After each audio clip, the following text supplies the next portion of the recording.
So like with racing, I'm going to choose the races I'm going to do. I'm going to try and have as much fun as possible, but I'm also going to try to do well and can compete to the best of my level. Welcome to the Spartan Endurance Series on Spartan Up Podcast with host Johnny Waite.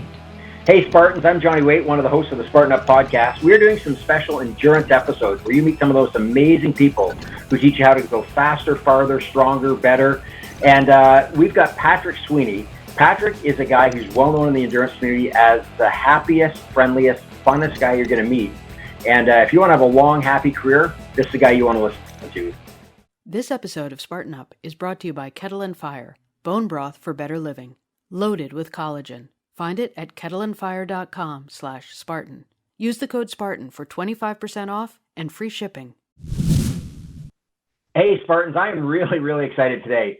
So we've got a special guest, a guy named Patrick Sweeney. And I first met Patrick in the back of a truck on an island in Nicaragua, on Ometepe.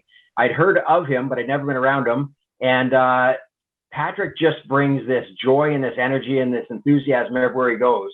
And it has landed you on the podium of lots of races. It's recently landed you in a couple of magazines doing articles on you. And Patrick Sweeney, welcome. Where are you? I see you're in a great trailer in... I'm in sunny Southern California at the beautiful Olive Dale Ranch. It is a clothing optional ranch that hosts the Burro 5K.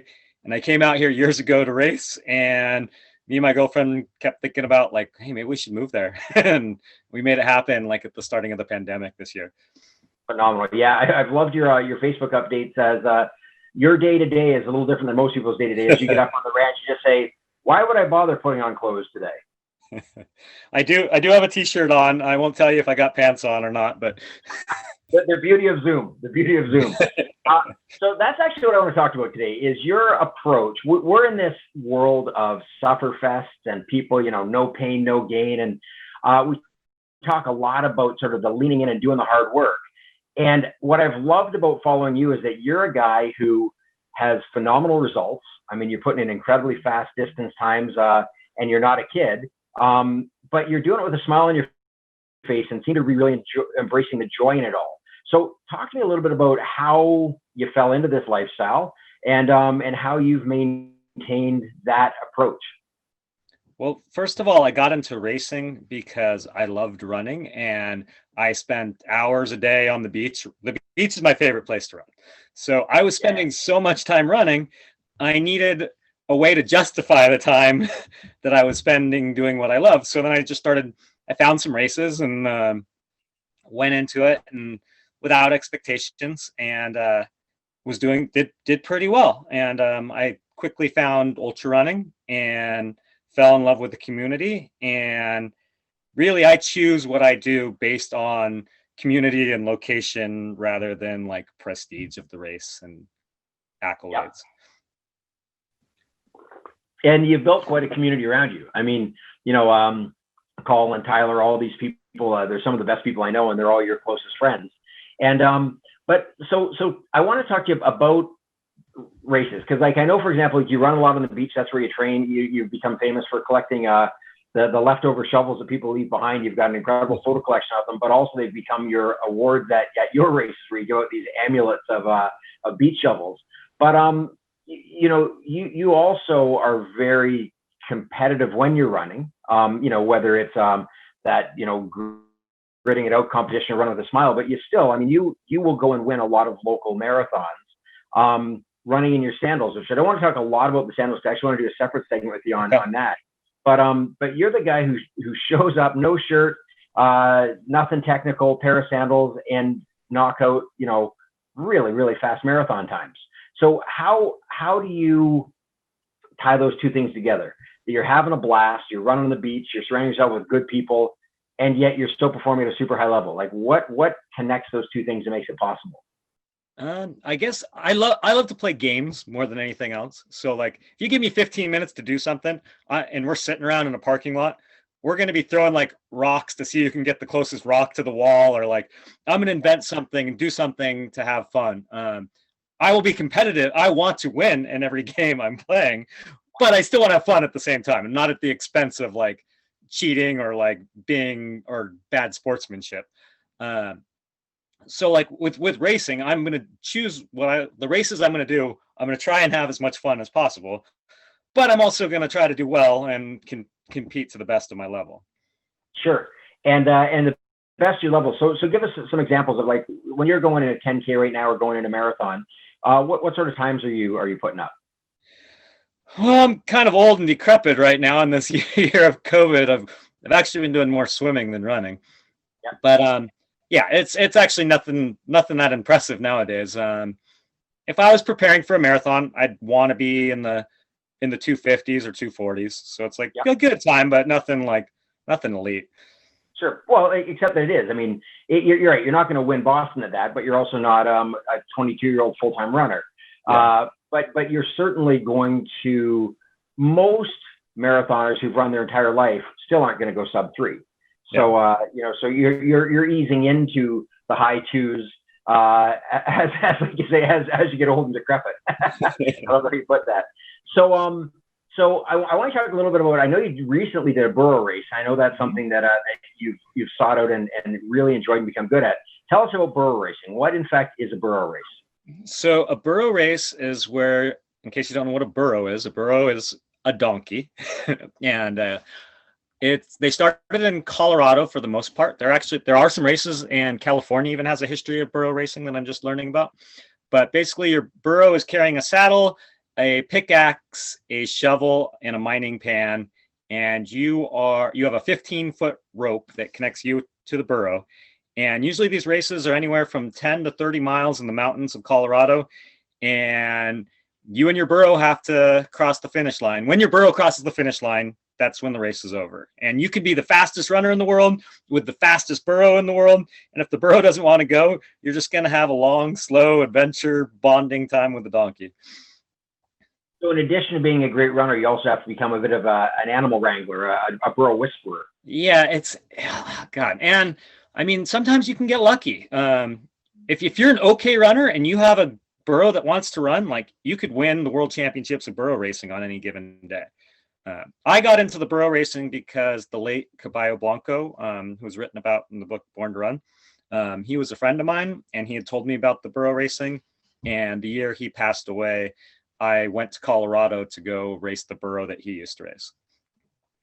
What city was that race in? So I went out to Leadville, home of the Leadville 100. And then I was able to sneak into the Leadville 100 2 weeks after and had a good time there as well. And speaking of world championships, I know that you are a world champion, a current world champion in another kind of endurance. So tell us a little bit about that.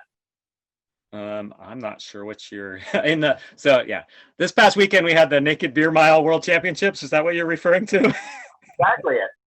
So this event happens at the Olive Dale Ranch where I live. So the course is about 100 feet from my deck. And yeah, we get naked and we drink beers and we run. And run a phenomenal mile times. Phenomenal mile times for a beer mile. So what would your advice be to people who are, we see a lot of burnout in sport. Mm-hmm. And especially in the ultra world, where you get people come in young and they're trying to go as hard as they can, to beat all these records and do all these things, and they have a really, really short career. And I'm wondering what advice you would give to people who want to still be running fast and free and fun at 40 and beyond. What would you share from your life experience with them that would have value for them? Just community, like go and volunteer, go and get to know as many people as you can, and like that'll keep bringing you to the races. If you're injured, still go to the races, and like you'll get better, your time will come. And if you're getting a little slower, that's okay. You can try some different races, try different sports in the field of running. Like, so for me, when I was an up and coming runner, my marathon time wasn't getting any better, and like I was still having fun with it, but it was like I was putting in all this effort, and I was like just breaking 3, and I found out about ultra running, and so I was like, okay, this is something new to try. I went to the ultra running and had a blast, loved the community, had had a couple injuries, and then like got better from that. And then I went back to the marathon just to see what was happening without like doing any speed work whatsoever. And my marathon time was in the 2:30s. Yeah. So like sometimes I guess maybe like diversify. Just if something's not working, it's okay to try something new. I love that. So two things that I got from that. One was community, and seek out and be part of the community and contribute to the community. And we get that in Spartan racing too, where people will, they'll volunteer at races if they're not racing, or you get elite racers that'll hang around at the finish area and cheer other people in and like really make it about more than just them, which is awesome. And especially in the ultra world, that's one of my favorite things about that is, the night before a race around the campfire and just getting to know people. And where I met you at Denver Fuego, another phenomenal community all around that endurance world. But then the other one about the idea that you can get better at X, not just by focusing on X, but also by looking at Y and Z. Get out there and have some fun and spread your wings and do some different things. And if you can stay injury free and just keep getting stronger in general, it's going to benefit you in that other area too. Yeah, especially for like a Spartan athlete, if you're, kind of in a rut in your Spartan races, like you still love them, but you're, maybe you're not getting to the podium or your times are staying the same, or maybe they're getting worse. Go out and try a trail race. Go out and run a half marathon, like do some other things. And then like, maybe you find out you love those other things more, but maybe it also rekindles your love for the Spartan racing. Yeah, absolutely. And I think that's really one thing that we're finding out right now is people are very much missing, with the whole COVID thing going on. Mm-hmm. They're very much missing the community and they're missing the races. And so right now is a great time to find a different way to be able to do it. If it's to create a socially distant, safe running group that you can do it with, or like you say, find other things you can do. There are still, a few events going on. The problem with the events we put on in today's climate is, they're pretty big events and there just aren't many places you can put on big events. So you have to seek out some smaller events right now. And I know we're still doing some hurricane heats because we can do those small enough that we can make them work. But yeah, and then the other thing is to really embrace the community. The community still exists. There are still Facebook groups and ways to stay in touch with people and getting involved any way that you can. So what's next on your agenda? So in terms of, you've just finished the Naked Beer Mile World Championships last week. You've just done a Burro race. Well, what do you have coming up? So I made a commitment and I've kind of violated my commitment, but I really don't want to do any racing until COVID is straightened out a little bit more, maybe until there's a vaccine. I worry about when I race, I give 100%, and even in shorter races, but especially in the ultra marathon, if you're giving 100%, part of that 100% is your immune system. And I don't want to be more vulnerable to catching COVID and then maybe spreading COVID to somebody else. So like you can go into a 100-mile race and be the healthiest person in the world. Chances are, like, if you finish well or just finishing a 100-mile race, you're going to end up basically an invalid, because it's hard. And when your body's that taxed, I don't think it's the right time to do that on purpose to myself. So that makes a lot of sense. So really, I do think, like, I absolutely think running and training is great for your body. And if you do like even virtual races, I think are great for your body, so long as you're not like trying to like give it everything you have. Like, it's good for your ego, but it might make you a little bit more susceptible to COVID. So for me, I'm not really planning anything. There's things I want to do, and I know I shouldn't, but I still might. I don't know. The thing that's like that I'm trying to put together is I'd like to go to the Copper Canyons in March for the Caballo Blanco 50 miler. So I think that's going to happen. Whether I don't know what the world's going to look like then, whether I go there and to help out or to run it, not to race it. I don't know. Awesome.